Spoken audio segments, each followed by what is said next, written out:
Los científicos a veces consideran algunos temas tabús, pero aquí en el planetario, pues este es un lugar de divulgación y mucha gente tiene ideas muy preconcebidas y muy formadas sobre el tema de los ovnis.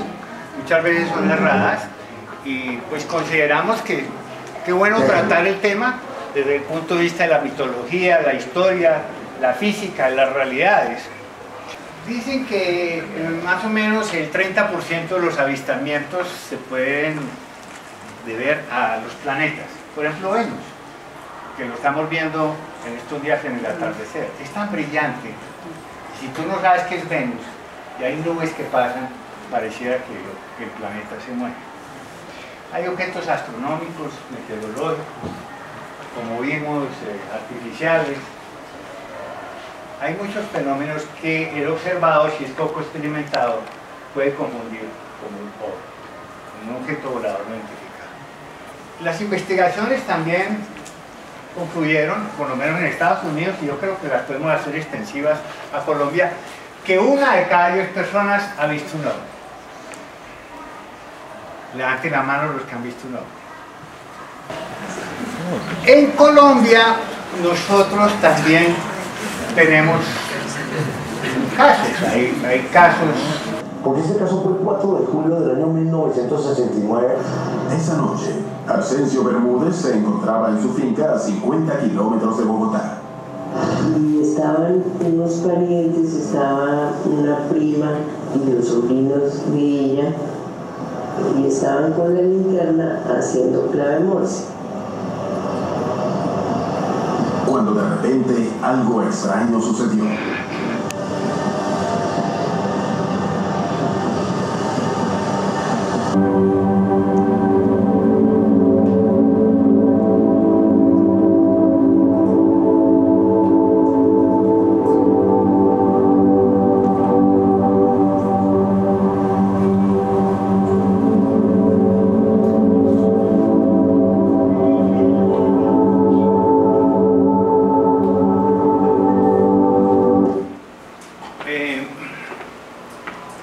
El caso, por supuesto, como el señor Bermúdez muere, tiene un cubrimiento mediático tremendo. Y todos los testigos, todos los que estuvieron involucrados, pues sufrieron este efecto mediático. Aquí vemos lo que 2 testigos vieron, 2 de los niños. Era un paseo sobre todo de niños, entre los 12 y los 14 años, más o menos. Este es el dibujo de Mauricio Geneco, lo que lleva. El objeto tiene patas aquí, y aquí es de Marina Franco, de 11 años y de 13 años. Bueno, Mauricio Geneco está aquí, aceptó muy amablemente, él vive en Villavicencio, venir a esta sesión que me parece histórica, a dar su testimonio. Mauricio, bienvenido.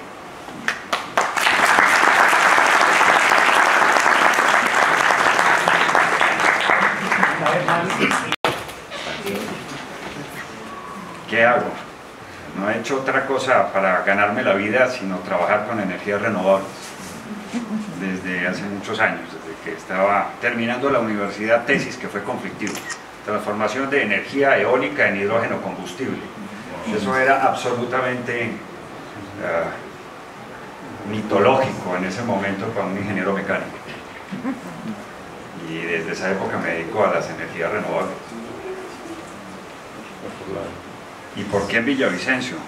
En Bogotá hace mucho frío en primer lugar. Hace un rato me decías que Colombia estamos muy atrasados en el tema de energías alternativas. Yo diría que tristemente, siendo un país con un potencial gigantesco, pero en términos prácticos, el uso de las energías renovables y todas sus implicaciones está bastante rezagado en el país. Si miramos el vecindario a nivel latinoamericano, Perú, Ecuador, cuando en la educación básica primaria peruana o ecuatoriana un niño ya está recibiendo información sobre palabras como entropía o entalpía o exergía, y en el país no entendemos mucho qué quiere decir esas palabras, pues en el vecindario digamos que el panorama se pinta distinto. Accediste a venerar esta charla, hay un público muy interesado. El video que vimos de History Channel pues no nos resume, no nos muestra muy bien cómo fue el caso, así es que cuéntanos, ¿qué pasó? Yo creo que mi vida estaba condenada a cambiar por un acontecimiento como este, digo yo, tal vez un poco raramente.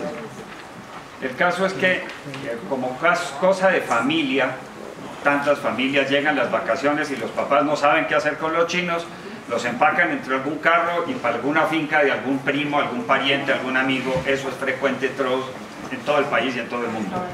Y a nosotros nos empacaron para la finca de papá Garzo y mamá Garza, dos parientes que ahí nombran Arcesio Bermúdez, parientes pues, primas, primos de mi mamá y de mi tía Rosita y de la familia. Y en esa finca, después de las 6 de la tarde, sin luz eléctrica, pero con la luz de las estrellas, el plan era salir a ver luciérnagas que volaban y curiosamente veíamos meteoritos. Era frecuente y quizás por la época, y no sé si en julio del 69 había alguna entrada de estrellas fugaces, de pronto sí. Son muy frecuentes. Son muy frecuentes, y allá era frecuente. Y salíamos por la noche, por la tarde, y se veían. El caso es que una noche, como las otras 3, 5 noches anteriores de estar en esta finca, salimos a estarnos ahí por fuera, en la casa, y a ver meteoritos si es que lo había, por lo menos eso era lo que conversábamos. Y a eso del 7 de la noche, ya oscuro, ya la oscuridad era total, había una lucecita al suroccidente. La casa de la finca estaba sobre una ladera que bajaba como en sentido mirando hacia el occidente. Más allá había otra loma, y más allá se podía llegar a ver el río Magdalena desde esa otra loma. O sea, estás mirando del Piedemonte hacia el occidente. Hacia el occidente. Sí. Y hacia el suroccidente. ¿Estabas tú solo mirando? No. ¿Estaban todos los primos? No todos, pero los grandecitos que nomás nos acostábamos tarde. Porque aquí tengo que era un paseo de primos. Un paseo de primos. María Margarita Gene Cortiz, hermana. Cecilia Gene Cortiz, Mauricio Gene Cortiz, Enrique Osorio Ortiz, Andrés Franco Ortiz, Isabel Franco Ortiz y Marina Franco Ortiz. comandados por la institución moral de la familia, mi tía Rosita, Rosa Ortiz Sierra, la hermana mayor de la familia de las mujeres Ortiz Sierra, que son 7 y un hermano, y pues mi tía Rosita, la autoridad moral y cariñosa que recordamos todos. Y ese era, y además Arcesio, el dueño de la finca, con su hermana, mamá Garza, y papá Garza, no sé por qué les decíamos así, pero ese era el apodo de ellos. En total eran 13 personas. 13 personas. Porque tengo también el testimonio escrito de Marina, que me lo envió en el año 2012, 5 páginas. Pero el primero que ve el objeto fuiste tú. No, lo vimos los 4 que estábamos afuera, que éramos los grandes, que estábamos... Era las 7 de la noche. 7 de la noche y todo el mundo tenía una linterna para poderse no tropezar tanto. Esa lucecita que apareció allá, repentinamente pareció moverse y algún comentario hicimos que era un avión. Pues sí se movió. Yo recuerdo haberme quedado como con el oído atento a ver si oía el ruido, pero no se oyó nada. Y resulta que sí se veía mover, pero lejos, allá detrás de la segunda loma. Y allá al fondo, cuando pasaba casi enfrente a la casa, lo que dice la cuestión de History Channel no es cierto. Teníamos la linterna y a mí se me ocurrió pues para como apuntar para allá que no me tropezara con nada, y digamos que el rayo de luz se pudo haber levantado en un momento dado, Y coincidió con que esa luz que estaba pasando por enfrente, que no sonaba, se vino de frente. Se vino de frente y paró en esos dibujos, y paró entre esos dos palos que estaban ahí enfrente de la casa, pero enfrente, aquí, a 30 metros. 30 metros. Y se paró ahí entre esos dos palos. Ahí yo lo quité así. Así.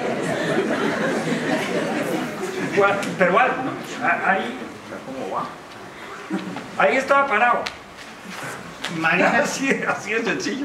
Marina dice, al tenerlo de cerca se veía un aparato redondo de 1 metro de ancho por 2 de alto. Tenía un aro de una fuerte luz amarilla brillante en el centro y que se posaba como con patas de zancudo. ¿Esta descripción de ella se parece a la tuya? Lo curioso es que estos dibujos los hicimos bajo hipnosis. Yo no recuerdo haber visto patas, pero se las pinté. Pero lo que recuerdas... Lo recuerdo si era una esfera. Quizás, si Marina dice que de 1 metro, yo siempre lo tuve como 1,50 m a 2 m, pero esférico. La cupulita de ahí, tampoco recuerdo, no tengo conciencia, pero también salió ahí pintada. Bueno, después eso es como materia de la elaboración del asunto, pero lo que fuera estaba suspendido a unos 15 metros, 12 metros de altura, a unos 30, 35 metros de distancia del porche de la casa donde estábamos los primos. Cuando se quedó ahí flotando, después de un par de minutos, 2, 3 minutos, empezamos a gritar, a llamar a mi tía Rosita. Tía Rosita, venga a ver esto, papá Garzo, mamá Garza, y los 4 que estábamos afuera, empezamos a llamarlos. Claro, pues, muy rápidamente salieron y salió toda la chinamenta, mis hermanas, los primos, el administrador de la finca, la mujer.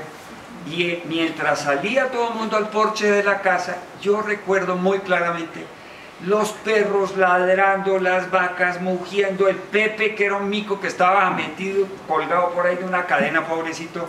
Eso brincaba y se oía la cadena. Yo no recuerdo el mico, pero sí la cadena. Y había una bulla en el sector, mientras que nosotros estábamos así y mudos. Repentinamente empezó a desplazarse como hacia el norte y pasó, digamos, entre unos árboles y unos matorrales que no nos dejaban verlo, y un cultivo de moras. Y en ese momento Arcesio, que había salido, se metió por entre el cultivo de moras, y yo dije, por ahí no me meto porque está lleno de espinas.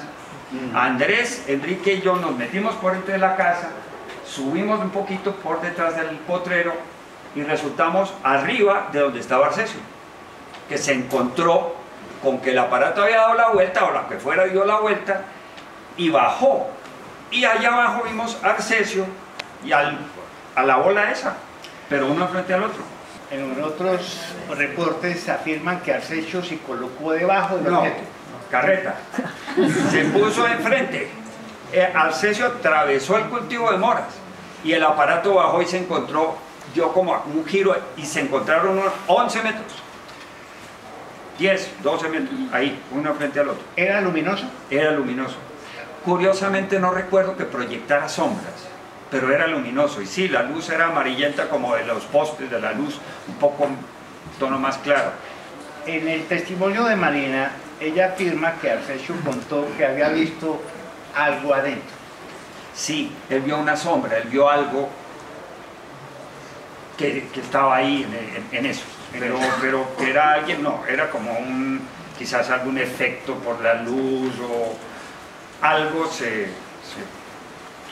interrumpía como su homogeneidad lumínica, por decirlo en términos muy elaborados. El hecho es que después de unos 3 o 4 minutos en que le digo yo a Enrique, cuidado con el toro, porque en ese potrero, en la parte de atrás del toro, cuando le dije, cuidado con el toro, me acordé que estaba detrás de la cerca, entonces me tranquilicé y entonces ya no me dieron ganas de protegerme del toro. Y tal cual película de Star Trek, se fue. Pero se levantó así despacito, empezó a coger y se fue. Dejó el chisguete de luz y ya. A partir de ese momento, la única pregunta y lo único que a nosotros se nos cruzó por la cabeza era ¿qué era eso? Nada más, ¿qué era eso? ¿Qué era eso? Mi tía Rosita nos cogió a todos, todo el mundo asustado, ¿qué era eso? ¿Qué era eso? ¿Qué era eso? Nos cogió a todos, a la sala, cama franca, todo el mundo coja su colchón y ¡pum! Sus cobijitas, y en la sala de la cama fuimos a parar la familia entera, Sí, mis dos hermanitas de aquí. Marina dice que tapaban las ventanas porque están muy asustados. Llegaron a cerrar las ventanas que eran de estas con puertas de madera. Cierre esa vaina. Bueno, ahora en tu charla hablaste de aparato. Tú eres ingeniero, tú eres un mecánico, tú sabes de esas cosas. ¿Por qué hablas de aparato? Digamos que es la palabra que puede uno aplicarle a algo que se mueve, se desplaza, parece tener un orden, porque obedece a algún tipo de orden, tiene un comportamiento artificial, o por lo menos propio, porque pues no obedecía a nada que nosotros quisiéramos. Ok, no producía sonido. No producía ningún sonido. Solo luz. Solo luz. Ok. ¿Qué pasó con Arcesio? Arcesio sí se fue a dormir a su cuarto. Al otro día, tempranito nos levantamos a desayunar y Arcesio no se levantó. La hermana, mamá Garza, fue a verlo y que amaneció malito. Desayunamos y como al mediodía, poco después del mediodía, Arcesio no se había levantado y seguía malito. Y nosotros muy nerviosos. ¿Qué era eso? ¿Qué era eso? ¿Qué era eso? Entonces, mi tía Rosita se fue a buscar el teléfono más cercano, que era una media hora a pie. Y llamó a mi mamá para que prestara el carrito que tenía para irnos a recoger, porque digamos que las vacaciones se acabaron. Mi tía Margot iba a manejarlo, Leopoldo Franco, el papá de los Francos, Marina y Andrés. Pero no podía sino hasta el día siguiente. Y Arcesio no se levantó. Nosotros pasamos el día en un ¿qué era eso? ¿Qué era eso? ¿Qué era eso? Arcesio tenía 40 años. Sí, 42 años, ¿no? Y estaba sano. Sano, era un hombre de campo, un trabajador, un hombre normal. Bueno, no tenía antecedentes que sepamos de nada. Salud, bien. Llegaron por nosotros. Al segundo día nos trajeron para Bogotá y ¿qué era eso? ¿Qué era eso? ¿Qué era eso? Y recuerdo que yo no dormía. Esa noche, la primera noche no dormí, la segunda noche dormiría algunas horas en la madrugada y la tercera noche y las noches consecutivas eran de muy poco sueño y mucha como nerviosismo, dice mi mamá, porque yo entré en un estado ahí como de angustia, de bloquear, como de bloqueo, realmente. Al quinto día vuelven a llamar a mi mamá que preste el carro para ir por Arcesio, que estaba muy mal. Y fueron por Arcesio, lo recogieron, lo trajeron para Bogotá y se murió a los 7 días, una cosa así. Se murió y se murió. Sin poder hacer nada. Y sin poder hacer nada, y con el cuento aquí un poco historichano raro. Realmente, cuando se murió, el médico, el doctor Esmeralda, que fue el que lo atendió, un médico pues conocido de la familia, no supo realmente eso. Nos cuenta mi tía Rosita, mamá Garza, porque nosotros estábamos presentes, pero ellas eran las que nos decían, se murió papá Garza y no se supo de qué dijo el doctor Esmeralda. Entonces mamá Garza, la hermana, dijo, debió ser el bicho ese. Y entonces, aparentemente en ese momento, el doctor que lo atendía le preguntó, ¿cuál bicho? Y ella le echó el cuento. Y ahí fue Troya porque se destapó la cosa. Y cayeron los medios. Y cayeron los medios, y cayó lo que la afro, y que no sé qué. Lo que sí es cierto, y yo agradezco muchísimo, es que nos llamaron a mi mamá, a mi tía Lucía, pues, a nuestras mamás, a pedirles permiso de entrevistarnos. Y yo lo agradezco porque esa entrevista tuvo ocasión en la carrera 11 con calle 71 por ahí, carrera 12, en donde un médico o psicólogo nos llevó aparte. Pasó esto durante esas sesiones, pero sobre todo yo recuerdo haber salido supremamente aliviado. ¿Cómo fue la sesión de hipnosis? ¿Solo a Marina y...? El único que no cayó bajo el estado hipnótico fue Enrique. Marina, Andrés y yo sí. Y yo recuerdo porque el médico, el sofrólogo, psicólogo de ese momento, decía: te vas a acordar de cada instante de todo. Y grabó como esa orden hipnótica.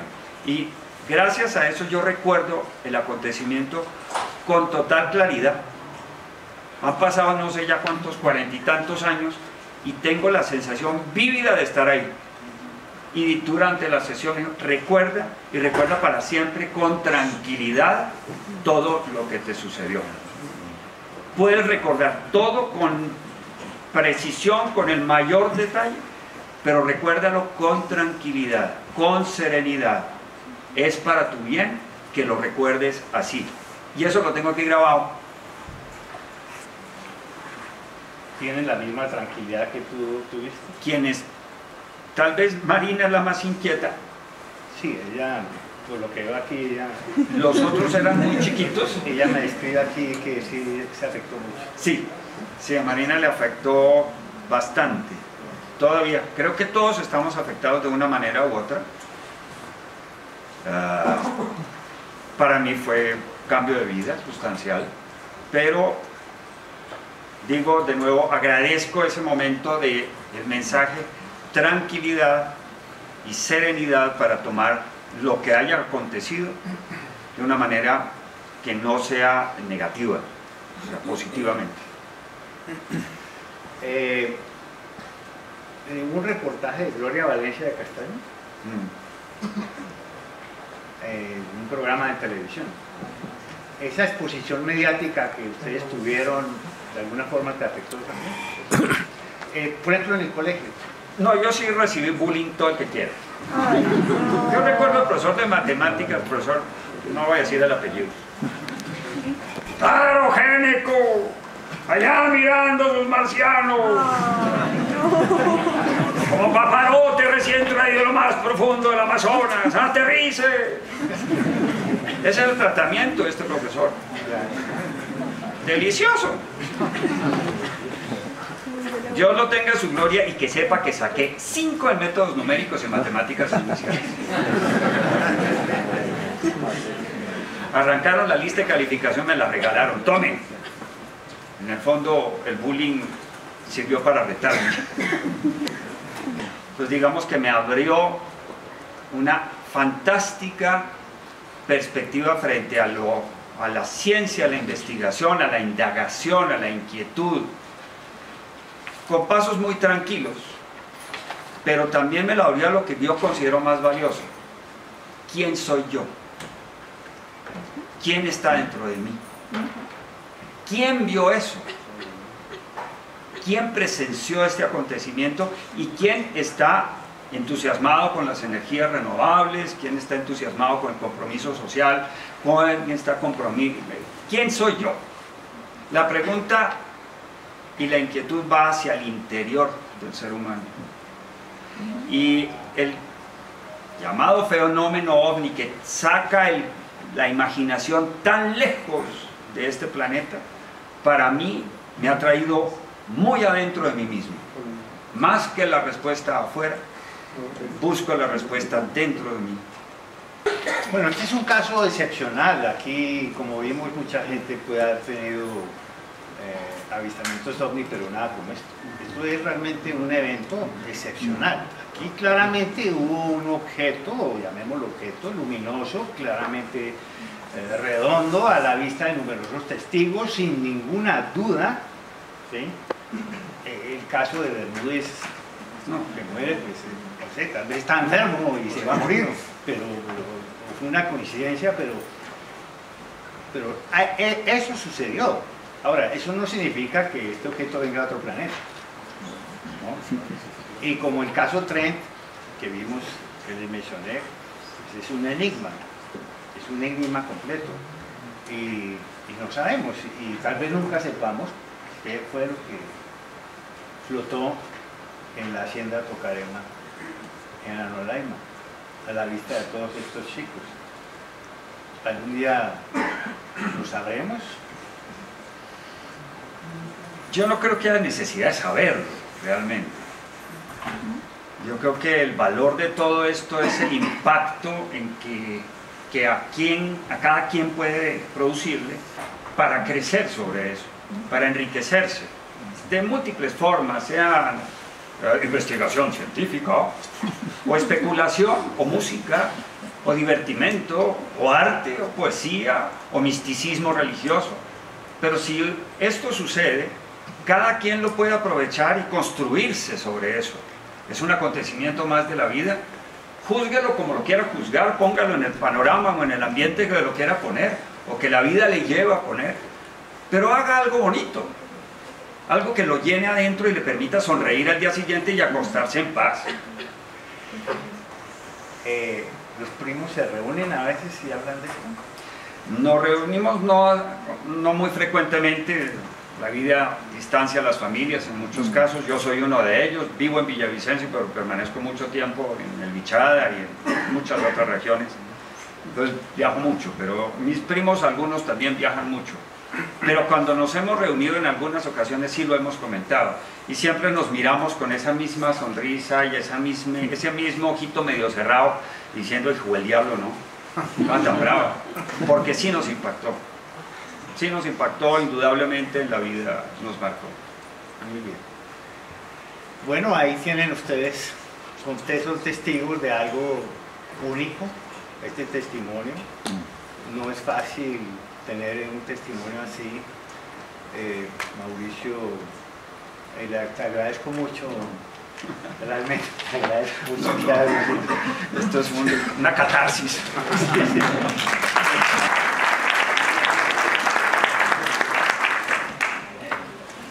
Aquí. Muy buen instituto de investigación, se llama el ICIEX, y algunos miembros han muerto. Y tuve la oportunidad de hablar con el doctor César Esmeral Barros, quien fue ministro de salud de este país. Él me hizo el favor de recibirme en su casa y me contó todos los síntomas que tuvo Narcesio. Él no fue la primera persona que lo vio, él fue la segunda persona, médico que lo vio. Dice que lo que más le llamó la atención era que tenía incontinencia anal permanente, incontinencia de orina permanente, totalmente hipotérmico, pero consciente. Y decía, eso no es razonable. Si alguien está con esos síntomas, y lo decía un médico que llegó a ser ministro de salud de este país, ¿sí? Decía, eso no es cierto. Me decía, después investigué y fueron los mismos síntomas que tuvieron muchas de las personas en la bomba de Hiroshima y Nagasaki. Eso es lo que más me impactó de toda la explicación que me dio el doctor César Esmeral Barros. Pero yo quisiera hacer una pregunta. Con base en este, para mí es quizá uno de los casos más importantes ovnis, se han tejido muchas leyendas. Por ejemplo, que don Narcesio salió con un arma detrás del aparato. Y otro mito que se dice es que alguien que vio que cuando a don Narcesio se acercó, alguien desde la nave le decía que por favor se alejara. Él le hacía esta señal. No sé si sea cierto. Este caso es un caso importante en la ufología mundial, pero lo tratan en forma sensacionalista. Hablan Narcesio Bermúdez asesinado por un hombre. Sí. Y no fue asesinado por un hombre. Si algo sucedió, fue un accidente. Sí, eso es cierto. No fue un asesinato, fue un accidente, algo fortuito. ¿Cuánto tiempo pasó desde el momento en que creen ustedes que apareció el aparato, que posó el aparato, hasta cuando se fue, primero. ¿Y cuántos metros cree que había entre él y Arcesio y entre el aparato y ustedes? Después, bajo hipnosis, regresamos a la finca y nos colocamos, reescenificamos el acontecimiento. Se midió una distancia entre el porche de la finca donde estábamos y el sitio donde decíamos que se había parado, y era entre 30 y 35 metros. Y entre Arcesio y donde lo vimos posado el objeto, o lo que sea, se midió algo así como 11 metros. ¿Cuánto tiempo pudo haber pasado? Y el tiempo desde que se viene del frente hacia nosotros hasta que desaparece son aproximadamente unos 12 a 15 minutos.